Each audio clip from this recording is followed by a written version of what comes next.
Les corgis, les teckels, on craque tous pour leur bouille et leur rayure si particulière. Mais on s'est déjà demandé pourquoi ils ont ces petites pattes courtes. Eh bien, ce n'est pas juste un détail, c'est le résultat d'une condition génétique vraiment fascinante. Et c'est justement ça qu'on va décortiquer ensemble. Voilà la question à 1 million. Pourquoi cette silhouette si reconnaissable? La réponse, en fait, elle est bien plus profonde que la simple idée de race. Elle est littéralement inscrite au cœur de leur ADN. Alors plongeons dans le vif du sujet. Pour tout comprendre, il y a un mot à retenir. Même s'il a l'air un peu compliqué au premier abord, c'est la chondrodysplasie. Mais pas de panique, on va le décomposer. En fait, c'est assez simple quand on y regarde de plus près. Chondro, ça veut dire cartilage. Et dysplasie, ça veut dire développement anormal. Donc la chondrodysplasie, c'est tout simplement un développement anormal du cartilage. Et c'est là que tout se joue. Chez un chiot, les os longs des pattes, par exemple, sont d'abord une sorte de maquette en cartilage. Normalement, ce cartilage se transforme progressivement en os, ce qui fait grandir l'os en longueur. Mais avec cette condition génétique, le processus est comme court-circuité. La croissance en longueur s'arrête beaucoup plus tôt que prévu. Et c'est là qu'on arrive à une nuance vraiment intéressante. Médicalement, on parle de chondrodysplasie. C'est une anomalie. Mais quand l'humain décide que ce trait est désirable et se met à le sélectionner pour créer des races, on change de mot. On parle de chondrodystrophie. C'est exactement la même base génétique, mais la perception change complètement. D'un côté, on a un trouble, de l'autre, un standard de race. Et cette particularité, on la retrouve chez plein de races qu'on adore. Pour tous ces chiens, avoir des pattes courtes, ce n'est pas vu comme un défaut. C'est même ce qui les définit, c'est inscrit noir sur blanc dans leur standard.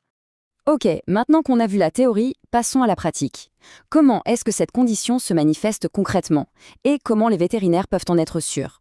Bon, le premier signe, c'est le plus évident, ce fameux nanisme disproportionné. Mais souvent, ça ne s'arrête pas là. On peut voir des pattes arquées ou au contraire en forme de X. Pourquoi? Parce que les deux os de l'avant-bras ne grandissent pas à la même vitesse, ce qui crée une tension. Et cette tension, elle dévie aussi les pieds et malheureusement, elle provoque très tôt des problèmes articulaires douloureux.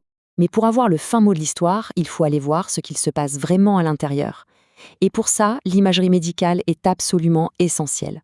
Une simple radio des pattes et tout devient clair. On voit des os plus courts, oui, mais aussi plus épais, souvent courbés. Et surtout, on voit que les articulations comme le coude ne sont pas bien alignées. Elles ne s'emboîtent pas parfaitement. On imagine tout de suite la friction, la douleur. C'est ça qui mène aux boiteries et qui peut déclencher de l'arthrose très jeune. Et attention, l'impact ne se limite pas aux pattes. La colonne vertébrale est aussi une zone de grande fragilité chez ces chiens. En fait, les disques entre les vertèbres se calcifient bien trop tôt. Ils deviennent durs et cassants au lieu d'être souples. Et ça, c'est une véritable épée de Damoclès. Ça les rend extrêmement fragiles et ça augmente massivement le risque de hernie discale, une pathologie hyper douloureuse et qui peut être paralysante. Bon, face à ce tableau, on peut se demander, mais qu'est-ce qu'on peut faire? Heureusement, il y a beaucoup de choses à faire. Une gestion proactive peut vraiment tout changer pour leur qualité de vie. La première chose à bien intégrer, c'est qu'on ne peut pas guérir la chondrodysplasie. C'est génétique. L'objectif, ce n'est donc pas de la faire disparaître, mais de tout mettre en œuvre pour limiter ses conséquences et prévenir les pépins. Et s'il n'y avait qu'une seule chose, une seule à retenir, ce serait celle-là, le poids.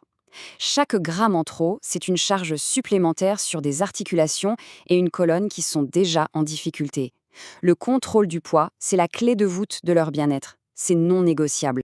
La stratégie de bien-être, on peut la résumer en 3 points. 1. Le poids idéal, pour alléger au maximum la pression sur le squelette. 2. Une activité physique adaptée, douce, comme la marche en laisse ou la natation. Ça renforce les muscles sans créer de choc. Et 3. Un suivi vétérinaire régulier pour anticiper et gérer la douleur articulaire dès qu'elle pointe le bout de son nez. Parfois, malheureusement, la prévention et la gestion médicale ne suffisent plus.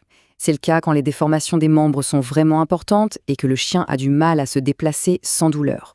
Dans ces cas sévères, la chirurgie peut être une option incroyable. On parle d'ostéotomie.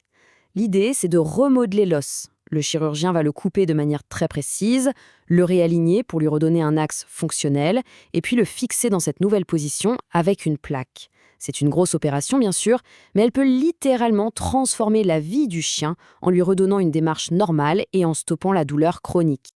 Alors, au bout du compte, quel est le message principal à retenir de tout ça?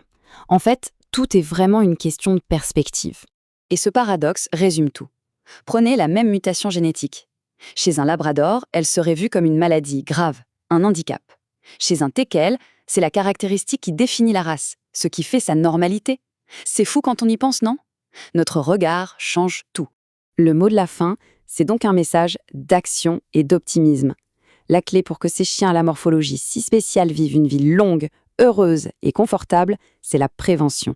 Une gestion proactive de tous les instants, tout au long de leur vie.